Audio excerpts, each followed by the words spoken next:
Hello and welcome. My name is Amy Weber. I am a child therapist, a parent coach, and the co founder of Speak, Learn, and Play. This month, we are talking all about adaptation, and today's topic is foundations for everyday adaptations. If you have ever said to yourself, "Why is my kid losing it when we switch from the blue cup to the green cup?" you are in the right place. Today, I am diving into how to help your child's nervous system practice flexibility and adaptability in small, safe, repeatable ways. Because here is the truth: adaptation isn't built in the big moments, it's built in the tiny ones. We do not grow flexible brains by surviving chaos. We grow flexible brains by stretching gently and keeping the laughter and the snacks nearby. So, here is what we will cover today: practicing safe and low stress changes, using humor, play, and curiosity to introduce flexible thinking, building bounce back skills when things don't quite go as planned, and teaching coping scripts for unexpected changes. So let's start small. How can we practice safe and low stress changes? When we say practice adaptation, we are not talking about surprise theme park trips or skipping the bedtime routine. We are talking about tiny, predictable shifts that build the nervous system's confidence. We want to think about it as flexibility strength training. You wouldn't ever start strength training with 100 pounds. You would start with 1 pound soup cans. So, what are some examples of safe change? Switching the order of the bedtime songs, not changing anything about the bedtime songs except the order that you sing them in. Serving breakfast for dinner once a week. Walk a different route home from school. Sit in a new chair at the table. Each small change sends the message: change happens and I can handle it. What might that look like for you? You want to preview it first. Tonight we'll do a tiny switch: PJs first, then brush teeth. We do not want to spring this on our kids at bedtime in the midst of the bedtime routine. So always try to preview it first. Stay calm if it flops. That is just part of the practice. And pair the change with comfort: a familiar song, a snack, a silly ritual. When kids experience change inside a safe container, their brains learn that flexibility doesn't mean danger. It means discovery. So, how do we use humor, play, and curiosity to disarm fear? Play always disarms fear.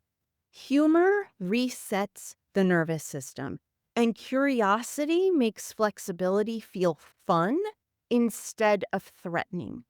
When kids laugh or get curious, their bodies move out of fight flight and into openness. So, for example, play backwards day, wear socks on hands, start dinner with dessert. Create silly switch challenges. Change one thing about a routine and see if anyone notices. Ask curious questions. What if we made pizza in the waffle maker?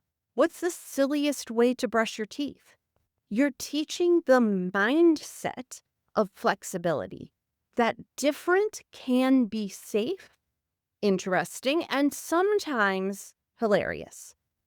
So, here are your tips. Keep it light.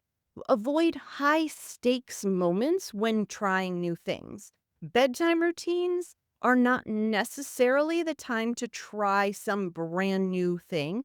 Getting out the door to school is not necessarily the time to try a brand new routine. Use humor to model coping. The GPS betrayed us again. Guess we're going on an adventure. Praise the process, not the performance. You tried it. That's brave brain work. How do we build bounce back skills when things don't go as planned? This is the big one, right?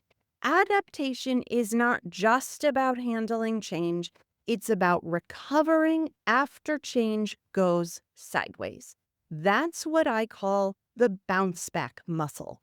It's the ability to fall apart a little and then come back together with support. Why does this matter? Many neurodivergent kids experience failure or frustration as danger. Their bodies say, "We messed up and now we are doomed."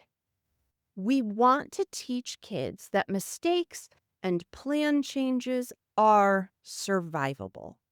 So, how do we build these bounce back skills? We want to model recovery out loud. I burned dinner.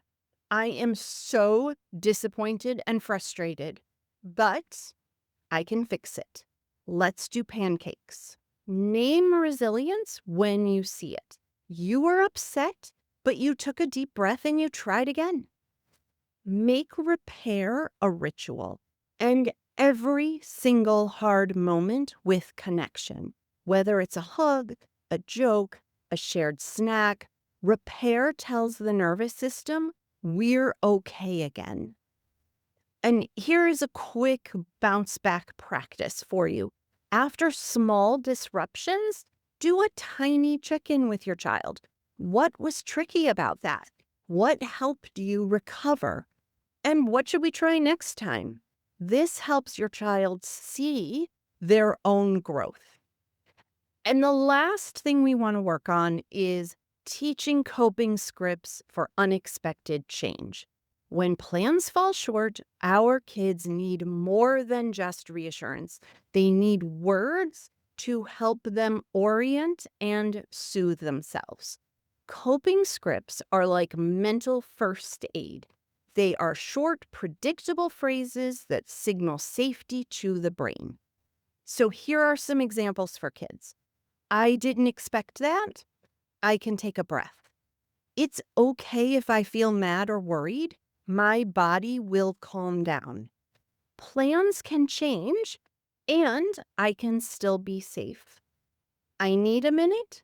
I'll come back. And here are a few examples for parents to model for kids. I didn't plan for that either. Let's take a pause. I'm disappointed too, but we'll figure it out. We can handle changes together. Practice these before a meltdown. They work best when they're part of your family's language, not just emergency phrases. So you might want to write those down and post them visually on a mirror, in your child's backpack, on the fridge. Practice them during calm, regulated times. And try to pair them with a regulation tool, whether that's breathing, movement, a sensory break, whatever resonates for your child. So here is my big takeaway. Adaptation does not grow in chaos. It grows in safety, silliness, and repetition. Your child might never love change. They just need to believe deep down, change happens and I can handle it because someone will help me when it's hard. Every small, safe experiment, every silly moment, every repair after a rough change, that is all building your child's foundation for real world resilience. So the next time a routine breaks, take a breath and remind yourself this is a practice moment. Progress isn't about perfection, it's about the bounce back.